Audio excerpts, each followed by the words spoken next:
ನಮಸ್ತೆ ಎಲ್ರಿಗೂ, ನಾನು ಶೋಭಾ. ಬಿಸಿ ಬಿಸಿಯಾದ ಅನ್ನಕ್ಕೆ ರುಚಿ ರುಚಿಯಾದ ತೊಗರಿಬೇಳೆ ತಿಳಿ ಸಾಂಬಾರು. ಹೊಟ್ಟೆ ನಮಗೆ ಎಷ್ಟೇ ಹಸುವಾಗಿದ್ರೂ ಹೊಟ್ಟೆ ತುಂಬ ಊಟ ತಿನ್ನಬೇಕು ಅಂದರೆ ಸಾಂಬಾರು ಚೆನ್ನಾಗಿರಬೇಕು. ಅದರಲ್ಲೂ ಈ ದೇವಸ್ಥಾನಗಳಲ್ಲಿ ಮಾಡುವಂಥ ತಿಳಿ ಸಾಂಬಾರನ್ನ ನಾವು ಮನೆಯಲ್ಲೇ ಅದೇ ಒಂದು ವಿಧಾನದಲ್ಲಿ ಮಾಡ್ಕೊತು ಅಂದರೆ ಇದ್ರ ಮುಂದೆ ಬೇರೆ ಯಾವ ಊಟನೂ ಬೇಡ. ಜೊತೆಗೆ ಒಂದು ಹಪ್ಪಳನೋ ಅಥವಾ ಉಪ್ಪಿನಕಾಯಿನೋ ಇತ್ತು ಅಂದರೆ ಹೊಟ್ಟೆ ತುಂಬ ತೃಪ್ತಿಯಿಂದ ಅನ್ನ ಸಾಂಬಾರು ತಿನ್ಬೋದು. ಮಾಡೋದು ಕೂಡ ತುಂಬ ಸುಲಭ. ಬನ್ನಿ ಹಾಗಾದರೆ ಯಾವ ರೀತಿ ಮಾಡೋದು ನೋಡೋಣ. ಇವಾಗ ಮೊದಲು ಈ ತೊಗರಿಬೇಳೆ ತಿಳಿ ಸಾಂಬಾರು ಮಾಡ್ಕೊಳ್ಳೋದಕ್ಕೆ ನಾವು ಸ್ವಲ್ಪ ಬೇಳೆನ ಬೇಯಿಸ್ಕೊಳ್ಳೋಣ. ಬೇಳೆನ ಬೇಯಿಸ್ಕೊಳ್ಳೋದಕ್ಕೆ ಇಲ್ಲಿ ಒಂದು ಕುಕ್ಕರ್ಗೆ ನಾನು ಬೇಳೆ ಸೇರಿಸ್ತಾ ಇದ್ದೀನಿ. ಸುಮಾರಾಗಿ ಒಂದು 100 ಗ್ರಾಮ್ ಆಗೋವಷ್ಟು ತೊಗರಿಬೇಳೆನ ತೊಗೊಂಡಿದ್ದೀನಿ. ಇದ್ರ ಜೊತೆಗೆ ನಿಮ್ಗೆ ಇಷ್ಟ ಇತ್ತು ಅಂದರೆ ಸ್ವಲ್ಪ ಹೆಸರು ಬೇಳೆನೂ ಕೂಡ ಸೇರಿಸ್ಬೋದು. ಇಲ್ಲಿ ನಾನು ಬರೀ ತೊಗರಿಬೇಳೆ ಮಾತ್ರ ಹಾಕಿದ್ದೀನಿ, ಒಂದು 100 ಗ್ರಾಮ್ ಆಗೋವಷ್ಟು. ಇದನ್ನು ನಾವು ಒಂದೆರಡು ಬಾರಿ ಚೆನ್ನಾಗಿ ತೊಳ್ಕೊಂಡು ಬೇಳೆ ಬೇಯೋದಕ್ಕೆ ಎಷ್ಟು ನೀರು ಬೇಕು ಅಷ್ಟು ನೀರನ್ನು ಸೇರಿಸೋಣ. ಒಂದೆರಡು ಚಿಟಕಿ ಆಗೋವಷ್ಟು ಅಡುಗೆ ಅರಿಶಿನ ಪುಡಿ ಮತ್ತು ಬೇಳೆ ನಮಗೆ ಸಾಫ್ಟಾಗಿ ಬೇಯೋದಕ್ಕೆ 1 ಸ್ಪೂನ್ ಆಗೋವಷ್ಟು ಅಡುಗೆ ಎಣ್ಣೆ. ಇದಿಷ್ಟು ಪದಾರ್ಥನೂ ಒಂದು ಸಲ ನಾವು ಚೆನ್ನಾಗಿ ಮಿಕ್ಸ್ ಮಾಡಿಕೊಂಡು ಗ್ಯಾಸ್ ಮೇಲಿಟ್ಟು ನಾವು ಒಂದು 3ರಿಂದ 4 ವಿಷಲ್ ತೆಗಿಬೇಕು. 3 ಅಥವಾ 4 ವಿಷಲ್ ತೆಗಿತು ಅಂದರೆ ತೊಗರಿಬೇಳೆ ತುಂಬ ಸಾಫ್ಟಾಗಿ ಬೆಂದೋಗುತ್ತೆ. ಇವಾಗ ನಾನು ಕೂಡ ಕುಕ್ಕರ್ ಕ್ಯಾಪ್ ಹಾಕಿ ಇದನ್ನು ವಿಷಲ್ ಆಗೋದಕ್ಕೆ ಬಿಟ್ಟು, ಇದು ವಿಷಲ್ ಆಗೋಷ್ಟರೊಳಗೆ ನಾವು ಪಕ್ಕದ ಒಲೆ ಮೇಲೆ ಸ್ವಲ್ಪ ಟೊಮೊಟೊನ ಬೇಯಿಸ್ಕೊಳ್ಳೋಣ. ಟೊಮೊಟೊನ ಬೇಯಿಸ್ಕೊಳ್ಳೋದಕ್ಕೆ ನಾನು ಆವಾಗಲೇ ಒಂದು ಪಾತ್ರೆಗೆ ನೀರು ಬಿಸಿ ಇಟ್ಟಿದ್ದೆ.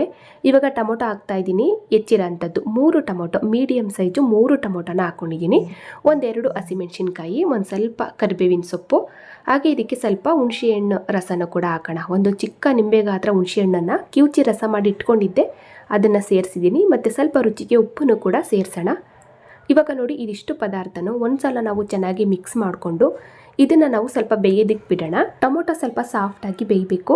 ಈ ಟೊಮೊಟೊ ಮತ್ತು ಬೇಳೆ ಎರಡೂ ಕೂಡ ಸ್ವಲ್ಪ ಚೆನ್ನಾಗಿ ಬೇಯೋಷ್ಟರೊಳಗೆ ನಾವು ಸ್ವಲ್ಪ ಚಿಕ್ಕದಾಗಿ ಒಂದು ಮಸಾಲೆನ ಹುರ್ಕೊಂಡು ರೆಡಿ ಮಾಡ್ಕೊಳ್ಳೋಣ. ಇವಾಗ ಮಸಾಲೆನ ಹುರ್ಕೊಳ್ಳೋದಕ್ಕೆ ಗ್ಯಾಸ್ ಆನ್ ಮಾಡಿ ಒಂದು ಪಾತ್ರೆನ ಬಿಸಿ ಇಟ್ಟು ಧನಿಯಾ ಹಾಕ್ತಾಯಿದ್ದೀನಿ. 1-2 ಸ್ಪೂನ್ ಆಗೋವಷ್ಟು ಧನಿಯಾ ಕಾಳುಗಳನ್ನ ಹಾಕ್ಕೊಂಡು ಇದ್ರ ಜೊತೆಗೆ 1 ಸ್ಪೂನ್ ಆಗೋವಷ್ಟು ಜೀರಿಗೆ, 1 ಸ್ಪೂನ್ ಆಗೋವಷ್ಟು ಉದ್ದಿನಬೇಳೆ, ಒಂದು ಅರ್ಧ ಸ್ಪೂನ್ ಆಗುವಷ್ಟು ಸಾಸಿವೆ, ಹಾಗೆ 1/4 ಸ್ಪೂನ್ ಆಗುವಷ್ಟು ಮೆಂತ್ಯ ಕಾಳುಗಳನ್ನು ಕೂಡ ಹಾಕ್ತಾಯಿದ್ದೀನಿ. ನೋಡಿ, ಇದಿಷ್ಟು ಪದಾರ್ಥನೂ ಕಡಿಮೆ ಹುರಿನಲ್ಲಿ ನಾವು ಹುರ್ಕೋಬೇಕು. ತುಂಬ ಕೆಂಪಗಾಗೋ ತನಕ ಹುರ್ಕೊಳ್ಳೋದು ಬೇಡ. ಎಣ್ಣೆ ಎಲ್ಲ ಏನೂ ಹಾಕಿ ಹುರ್ಕೋಬಾರ್ದು. ಸ್ವಲ್ಪ ಹಂಗೆ ಡ್ರೈ ಆಗಿ ಸ್ವಲ್ಪ ಬಿಸಿ ಮಾಡಿಕೊಂಡ್ರೆ ಸಾಕು. ಇವಾಗ ಈ ರೀತಿ ಬಿಸಿ ಹಾಕಬೇಕಾದ್ರೆ ನಾವು ಸ್ವಲ್ಪ ಕರಿಬೇವಿನ ಸೊಪ್ಪನ್ನು ಕೂಡ ಹಾಕಿ ಚೆನ್ನಾಗಿ ಮಿಕ್ಸ್ ಮಾಡ್ಕೊತಾ ಹುರ್ಕೊಳ್ಳೋಣ. ಸ್ವಲ್ಪ ಕಲರ್ ಚೇಂಜ್ ಆಗಬೇಕು, ಲೈಟಾಗಿ ಕಡಿಮೆ ಹುರಿನಲ್ಲಿ ಹುರ್ಕೋಬೇಕು. ನೋಡಿ, ಇದಿಷ್ಟಾಗಿದೆ. ನೋಡಿ, ಈ ರೀತಿ ನಾನು ಹುರ್ಕೊಂಡಿದ್ದೀನಿ. ಇವಾಗ ನಾವು ಇದನ್ನು ತೆಗೆದು ಸಪ್ರೇಟಾಗಿ ಒಂದು ಪಾತ್ರೆಗೆ ಎತ್ತಿಟ್ಟು ಮತ್ತೆ ನಾವು ಅದೇ ಪಾತ್ರೆಗೆ ಸ್ವಲ್ಪ ಮೆಣಸಿನ್ಕಾಯಿನ ಹುರ್ಕೊಳ್ಳೋಣ. ಮೆಣಸಿನ್ಕಾಯಿ ಬಂದು ಒಂದು 6-7 ಬ್ಯಾಡಗೆ ಮೆಣಸಿನ್ಕಾಯಿ ಹಾಕ್ಕೊಂಡಿದ್ದೀನಿ. ಮತ್ತು ಒಂದು 2 ಖಾರ ಮೆಣಸಿನ್ಕಾಯಿನ ಹಾಕ್ಕೊಂಡಿದ್ದೀನಿ. ಖಾರಕ್ಕೆ ನಿಮಗೆ ಎಷ್ಟು ಬೇಕು ನೋಡಿಕೊಂಡು ಹೆಚ್ಚು ಕಮ್ಮಿ ಮೆಣಸಿನ್ಕಾಯಿನ ಸೇರಿಸ್ಕೊಳ್ಳಿ. ಈ ಮೆಣಸಿನ್ಕಾಯಿಗೂ ಕೂಡ ನಾವು ಸ್ವಲ್ಪ ಎಣ್ಣೆ ಎಲ್ಲ ಹಾಕಿ ಏನು ಹುರ್ಕೊಳ್ಳೋದು ಬೇಡ. ನೋಡಿ, ಇಷ್ಟ ಆದರೆ ಸಾಕು. ಇವಾಗ ಇದು ಕೂಡ ಹುರಿದಿದ್ದಾಗಿದೆ, ಇಷ್ಟೇ ಇದು. ಇವಾಗ ನಾವು ಬಿಸಿ ಆರಿದ ಮೇಲೆ ಮಿಕ್ಸಿ ಜಾರ್ಗೆ ಹಾಕ್ಕೊಳ್ಳೋಣ. ಇವಾಗ ಒಂದು ಮಿಕ್ಸಿ ಜಾರ್ಗೆ ಹುರಿದಂಥ ಒಣಮೆಣಸಿನ್ಕಾಯಿ ಸ್ವಲ್ಪ ಬಿಸಿ ಆರಿದ ಮೇಲೆ ಎಲ್ಲ ಪದಾರ್ಥನೂ ಕೂಡ ಸೇರಿಸ್ತಾ ಇದ್ದೀನಿ. ನೋಡಿ, ಇಷ್ಟೇ ಪದಾರ್ಥ, ಎಕ್ಸ್ಟ್ರಾ ಯಾವ ಪದಾರ್ಥನೂ ಕೂಡ ಸೇರಿಸ್ತಾ ಇಲ್ಲ. ನೋಡಿ, ಇದಿಷ್ಟು ಪದಾರ್ಥನೂ ನಾವು ಸ್ವಲ್ಪ ನುಣ್ಣಗೆ ಪುಡಿ ಮಾಡ್ಕೊಳ್ಳೋಣ. ಇವಾಗ ನೋಡಿ, ಫ್ರೆಶ್ ಆಗಿ ಸಾಂಬಾರು ಪುಡಿ ಅಂತೂ ಸೂಪರಾಗಿ ರೆಡಿ ಆಯಿತು. ನೋಡಿ, ಈ ರೀತಿ ಒಂದು 3-4 ಸ್ಪೂನ್ ಆಗುವಷ್ಟು ರೆಡಿಯಾಗಿದೆ. ಇದೆಲ್ಲನೂ ಕೂಡ ನಾನು ಉಪಯೋಗಿಸ್ತಾ ಇಲ್ಲ, 1-2 ಸ್ಪೂನ್ ಹಾಕಿದರೆ ಸಾಕು. ಇನ್ನೊಂದು 2 ಸ್ಪೂನು ನಾವು ಯಾವಾಗಲಾದರೂ ನೆಕ್ಸ್ಟ್ ಟೈಮು ತಿಳಿ ಸಾಂಬಾರು ಮಾಡುವಾಗ ಉಪಯೋಗಿಸ್ಕೋಬೋದು. ಇವಾಗ ಈ ಸಾಂಬಾರು ಪುಡಿನ ಹಾಗೆ ಒಂದು ಸೈಡಲ್ಲಿಟ್ಟು ಆವಾಗಲೇ ವಿಶಾಲ್ ಆಗೋದಕ್ಕೆ ಬಿಟ್ಟಂತ ಕುಕ್ಕರ್ ನೋಡೋಣ. ಕ್ಯಾಪ್ ಓಪನ್ ಮಾಡಿ ತೋರಿಸ್ತಾ ಇದ್ದೀನಿ. ನೋಡಿ, ತೊಗರಿಬೇಳೆನೂ ಕೂಡ ತುಂಬ ಸಾಫ್ಟಾಗಿ ಬೆಂದಿದೆ. ಒಂದು 4 ವಿಶಲ್ ತೆಗೆದಿದೆ ಅಷ್ಟೇ.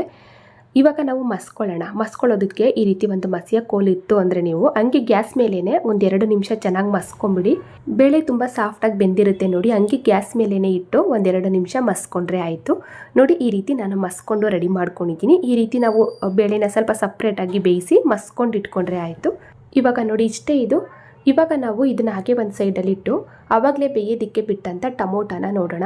ಟೊಮೊಟೊನೂ ಕೂಡ ಕಡಿಮೆ ಹುರಿನಲ್ಲಿ ನಿಧಾನವಾಗಿ ಬೇಯೋದಕ್ಕೆ ಬಿಟ್ಟಿದ್ದೆ, ಚೆನ್ನಾಗಿ ಸಾಫ್ಟಾಗಿ ಬೆಂದಿದೆ. ನೋಡಿ, ಇವಾಗ ಒಂದ್ಸಲ ನಾವು ಚೆನ್ನಾಗಿ ಮಿಕ್ಸ್ ಮಾಡಿಕೊಂಡು ಇದಕ್ಕೆ ಇವಾಗ ತಾನೇ ನಾವು ಫ್ರೆಶ್ ಆಗಿ ಪುಡಿ ಮಾಡಿ ಇಟ್ಟಂಥ ಈ ಸಾಂಬಾರು ಪುಡಿನ ಸೇರಿಸೋಣ. 1-2 ಸ್ಪೂನ್ ಹಾಕಿದರೆ ಸಾಕು, ಜಾಸ್ತಿ ಹಾಕೋದು ಬೇಡ. ಇನ್ನು ಉಳಿದ 2 ಸ್ಪೂನನ್ನು ನೆಕ್ಸ್ಟ್ ಯಾವಾಗಲಾದರೂ ತಿಳಿ ಸಾಂಬಾರು ಮಾಡುವಾಗ ಅದನ್ನು ಉಪಯೋಗಿಸ್ಕೊಂಡ್ರೆ ಆಯಿತು. ಇವಾಗ 1-2 ಸ್ಪೂನ್ ಆಗೋವಷ್ಟು ನೋಡಿ ನಾನು ತಿಳಿ ಸಾಂಬಾರು ಪುಡಿನ ಹಾಕಿ ಚೆನ್ನಾಗಿ ಮಿಕ್ಸ್ ಮಾಡಿಕೊಂಡು ಇವಾಗ ಇದಕ್ಕೆ ಬೇಳೆ ಕಟ್ಟನ್ನು ಸೇರಿಸೋಣ. ಆವಾಗಲೇ ನಾವು ಚೆನ್ನಾಗಿ ಬೇಯಿಸಿ ಮಸ್ತು ಇಟ್ಟಂಥ ಈ ತೊಗರಿ ಬೇಳೆ ಕಟ್ಟನ್ನು ಪೂರ್ತಿಯಾಗಿ ಸೇರಿಸ್ತಾ ಇದ್ದೀನಿ. ಎಲ್ಲನೂ ಕೂಡ ಸೇರಿಸ್ಕೊಂಡು ಸ್ವಲ್ಪ ನೀರು ಹಾಕ್ಕೊಂಡು ಈ ತಿಳಿ ಸಾಂಬಾರು ಕನ್ಸಿಸ್ಟೆನ್ಸಿನ ರೆಡಿ ಮಾಡ್ಕೊಳ್ಳೋಣ. ಇವಾಗ ನೋಡಿ ಸ್ವಲ್ಪ ನೀರು ಹಾಕ್ಕೊಂಡು ಇವಾಗ 1 ಸ್ಪೂನ್ ಆಗೋಷ್ಟು ಬೆಲ್ಲ ಹಾಕ್ತಾಯಿದ್ದೀನಿ. ಆರ್ಗಾನಿಕ್ ಬೆಲ್ಲದ ಪುಡಿ 1 ಸ್ಪೂನ್ ಹಾಕ್ಕೊಂಡು ರುಚಿಗೆ ಉಪ್ಪನ್ನು ಕೂಡ ಸೇರಿಸ್ತಾ ಇದ್ದೀನಿ. ಮೊದಲೇ ಉಪ್ಪು ಹಾಕಿರ್ತೀವಿ ಈ ಟೊಮೊಟೊ ಬೇಯಿಸ್ಕೊಳ್ಳುವಾಗಲೂ ಕೂಡ. ಇವಾಗ ರುಚಿ ನೋಡಿಕೊಂಡು ಸ್ವಲ್ಪ ಉಪ್ಪು ಹಾಕಿ ಚೆನ್ನಾಗಿ ಮಿಕ್ಸ್ ಮಾಡಿಕೊಂಡು ಸಾಂಬಾರನ್ನ ರೆಡಿ ಮಾಡ್ಕೊಳ್ಳೋಣ. ತಿಳಿ ಸಾಂಬಾರು ಅಂದರೆ ತುಂಬ ತೆಳುವಾಗಿದ್ರೂ ಚೆನ್ನಾಗಿರಲ್ಲ, ಹಾಗೆ ತುಂಬ ಗಟ್ಟಿಯಾಗೂ ಕೂಡ ಇರಬಾರ್ದು. ಒಂದು ಮೀಡಿಯಮ್ ಆಗಿ ರೆಡಿ ಮಾಡಿಕೊಂಡ್ರೆ ಆಯಿತು. ನೋಡಿ ನಾನು ಸ್ವಲ್ಪ ನೀರು ಸೇರಿಸ್ಕೊಂಡು ಈ ರೀತಿ ಸಾಂಬಾರನ್ನ ರೆಡಿ ಮಾಡ್ಕೊಂಡಿದ್ದೀನಿ. ಇವಾಗ ಇದನ್ನು ನಾವು 1-2 ಕುದಿ ಚೆನ್ನಾಗಿ ಬೇಯಿಸ್ಕೊಂಡ್ರೆ ಸಾಕು. ತುಂಬ ಹೊತ್ತೇನು ಬೇಯಿಸೋದು ಬೇಡ. ಕಡಿಮೆ ಊರಿನಲ್ಲಿ ಇದನ್ನು ಬೇಯೋದಕ್ಕೆ ಬಿಟ್ಟು ಈ ತಿಳಿ ಸಾಂಬಾರಿಗೆ ಸೂಪರಾಗಿ ಒಂದು ಒಗ್ಗರಣೆ ಮಾಡಿ ಸೇರಿಸೋಣ. ಒಗ್ಗರಣೆ ಮಾಡ್ಕೊಳ್ಳೋದಕ್ಕೆ ಗ್ಯಾಸ್ ಆನ್ ಮಾಡಿ ಒಂದು ಪಾತ್ರೆನ ಬಿಸಿ ಇಟ್ಟು ಸ್ವಲ್ಪ ಎಣ್ಣೆ ಹಾಕಿ, ಎಣ್ಣೆ ಬಿಸಿ ಆಗ್ತಾ ಇದ್ದಾಗೆ ಸ್ವಲ್ಪ ಸಾಸಿವೆ, ಒಂದು 4 ತುಂಡಾಗುವಷ್ಟು ಒಣಗಿದ ಮೆಣಸಿನ್ಕಾಯಿ, ಸ್ವಲ್ಪ ಹಸಿ ಕರಿಬೇವು, 1-2 ಚಿಟಿಕೆ ಇಂಗುನ ನಾವು ಗ್ಯಾಸ್ ಆಫ್ ಮಾಡಿಕೊಂಡು ಸೇರಿಸ್ಕೋಬೇಕು. ನೋಡಿ ಗ್ಯಾಸ್ ಆಫ್ ಮಾಡಿದ್ಮೇಲೆ ಸ್ವಲ್ಪ ಇಂಗು ಹಾಕಿ ಚೆನ್ನಾಗಿ ಮಿಕ್ಸ್ ಮಾಡಿಕೊಂಡ್ರೆ ಆಯಿತು. ನೋಡಿ ಇಷ್ಟೇ, ಇದು ಒಗ್ಗರಣೆ ರೆಡಿ ಆಯಿತು. ಇವಾಗ ಬೇಯ್ತಾ ಇರುವಂಥ ಸಾಂಬಾರಿಗೆ ಸೇರಿಸೋಣ. ಸಾಂಬಾರು ಕೂಡ ನೋಡಿ ಚೆನ್ನಾಗಿ ಬೇಯ್ತಾ ಇದೆ. 1-2 ಕುದಿ ಬೇಯಿಸ್ಕೊಂಡ್ರೆ ಸಾಕು, ತುಂಬ ಹೊತ್ತೇನು ಬೇಯಿಸೋದು ಬೇಡ. ಇವಾಗ ರೆಡಿ ಮಾಡಿದಂಥ ಒಗ್ಗರಣೆನ ಸೇರಿಸಿ ಕೊನೆಯದಾಗಿ ಸ್ವಲ್ಪ ಕೊತ್ತಂಬರಿ ಸೊಪ್ಪು ಹಾಕಿ ಗ್ಯಾಸ್ ಆಫ್ ಮಾಡಿಕೊಂಡ್ರೆ ಸಖತ್ ರುಚಿಯಾಗಿ ಒಂದು ದೇವಸ್ಥಾನದ ಶೈಲಿಯಲ್ಲಿ ತಿಳಿ ಸಾಂಬಾರು ರೆಡಿಯಾಗಿ ಹೋಗುತ್ತೆ. ಇದಕ್ಕೆ ನೋಡಿ ಈರುಳ್ಳಿ ಬೆಳ್ಳುಳ್ಳಿನೂ ಕೂಡ ನಾವು ಉಪಯೋಗಿಸಿಲ್ಲ. ಮನೆಗಳಲ್ಲಿ ಯಾವುದಾದ್ರೂ ಸಣ್ಣ ಪುಟ್ಟ ಫಂಕ್ಷನ್ ಮಾಡಿದಾಗ ಅಥವಾ ಮನೆಗೆ ತುಂಬ ಜನ ಗೆಸ್ಟ್ ಬಂದಾಗ ನಾವೇನಾದರೂ ಜಾಸ್ತಿ ಪ್ರಮಾಣದಲ್ಲಿ ಸಾಂಬಾರನ್ನ ಮಾಡಬೇಕು ಅಂದರೆ ನೋಡಿ ಈ ಒಂದು ಸಾಂಬಾರನ್ನ ನಾವು ಟ್ರೈ ಮಾಡ್ಬೋದು. ಇದೊಂದು ಬೆಸ್ಟ್ ಸಾಂಬಾರು ರೆಸಿಪಿ ಇದು. ಈ ರೀತಿ ಸಾಂಬಾರನ್ನ ನಾವು ಅವಾಗವಾಗ ಮನೆಯಲ್ಲಿ ಮಾಡ್ತು ಅಂದರೆ ಹೊಟ್ಟೆ ತುಂಬ ತೃಪ್ತಿಯಾಗಿ ಅನ್ನ ಸಾಂಬಾರು ತಿನ್ಬೋದು. ತುಂಬ ರುಚಿಯಾಗಿರುತ್ತೆ. ಇವಾಗ ನೋಡಿ ಇಷ್ಟೇ, ಇದು ಫೈನಲಿ ರೆಡಿ ಆಯಿತು ದೇವಸ್ಥಾನದ ಶೈಲಿಯಲ್ಲಿ ತಿಳಿ ಸಾಂಬಾರು.